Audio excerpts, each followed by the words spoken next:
Doctor Pawase अर्धांगवायू पुनर्वसन आणि निसर्गोपचार केंद्र, निसर्गरम्य आणि प्रदूषणमुक्त वातावरणात 20 कॉटचे उत्तम मशिनरी आणि सर्व सुविधा उपलब्ध असलेले सुसज्ज निसर्गोपचार केंद्र. अर्धांगवायू, मान, पाठ, कंबर आणि सांधेदुखी, हातापायांना मुंग्या येणं, टाचदुखी, चेहऱ्याचा पॅरालिसिस, ॲक्युपंक्चर, फिजिओथेरपी, जलचिकित्सा, बाष्पचिकित्सा, योग चिकित्सा, मालिश चिकित्सा, चुंबक चिकित्सा, आहार चिकित्सा आणि माती चिकित्सा.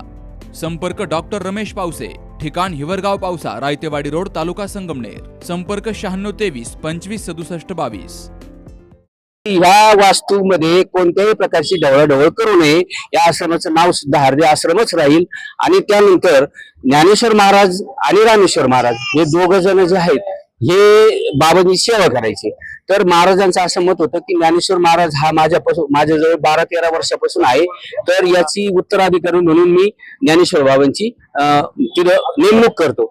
आता त्यानंतर माऊली महाराज सुद्धा त्याप्रमाणे ते एकदम स्पष्ट होते, चांगले होते, त्याबद्दल आमचंही काही हे नाही.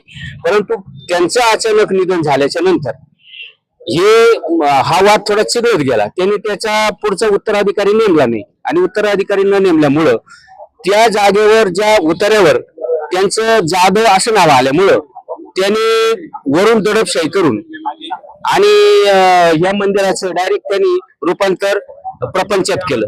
म्हणजे अगदी त्यांच्या आई, आता मला एक समजत नाही, आईच्या प्रॉपर्टीमध्ये मुलाचं नाव येतं का मुलाच्या प्रॉपर्टीमध्ये आईचं नाव येतं?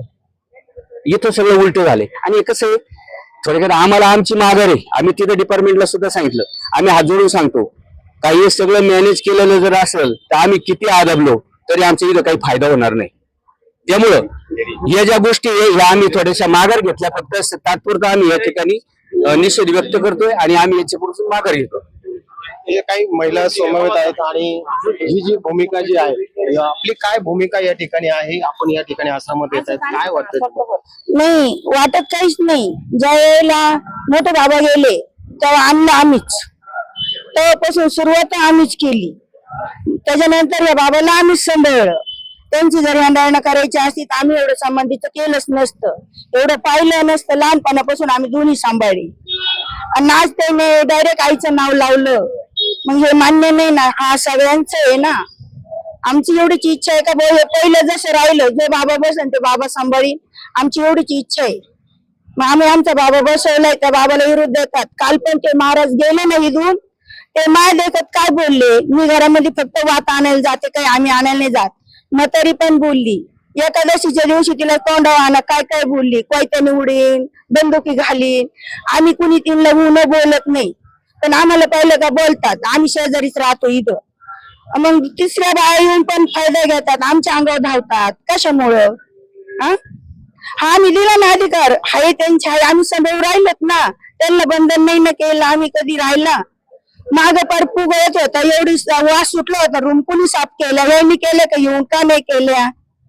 विचारा तुम्ही तोंडावर. म्हातारीचं केवढं ऑपरेशन झालं, महिनाभर नळी लावेल होती, मग हे का नाही साफ केलं? मंदिरात बसत होते त्या रूम मध्ये, हॉल मध्ये.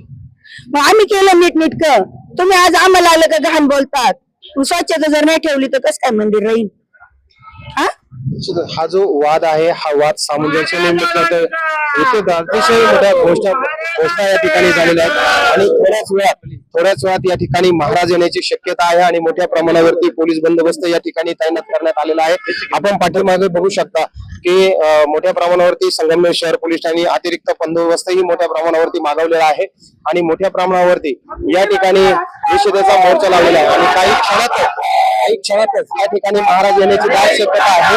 आणि साधारणपणे हा जो वाद आहे हा कशा पद्धतीने मिटवला जाऊ शकतो हे पाहणं महत्वाचं ठरणार आहे. सी न्यूज मराठीसाठी बाबासाहेब कडू, सुखदेव गाडेकर, संगमनेर. दादा, अरे 7 दिवसावर आले लग्न, सगळी तयारी झाली, पण फर्निचरचं काय? गृहवस्तू भांडार 10 ठिकाणी फिरण्यापेक्षा आपल्याला हव्या असलेल्या वस्तूंच्या हजारो व्हरायटीज एकाच ठिकाणी पाहायला मिळतात, फक्त गृहवस्तू भांडार मध्ये.